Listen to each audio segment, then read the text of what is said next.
আজকে আমি যাচ্ছি রমজান মাসের জন্য কিছু কেনাকাটা করার জন্য। আসসালামু আলাইকুম এভরিওয়ান, আপনারা সবাই কেমন আছেন?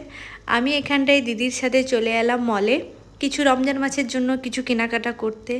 তারপরে দিদিও তার প্রয়োজনীয় কিছু জিনিস কেনাকাটা করার জন্য আমার সঙ্গে এসেছিল। আমি কিছু ড্রেস ট্রাই করছিলাম, কিন্তু ড্রেসগুলো অত একটা সুন্দর ছিল না, তো আমি অন্য কিছু নেওয়ার জন্য চলে আসলাম। এখানটায় আমি রমজান মাসের জন্য কিছু ম্যাগি নিলাম। ম্যাগি নেওয়ার পরে ছোলা, কিছু মশলা, কিছু আমার দরকার ছিল। মিট মশলা যেমন আমার লাগছিলো, তাই আমি মিট মশলা নিলাম। কিছু কিছু প্রয়োজনীয় জিনিস নিলাম। এখানটায় পারফিউম ট্রাই করছিলাম। এখানে পারফিউমগুলো অত একটা ভালো কালেকশান ছিল না। তারপরে আমার শ্যাম্পু নেওয়ার ছিল। এখানে শ্যাম্পু আর কন্ডিশনার দেখছিলাম কোনটা ভালো হবে।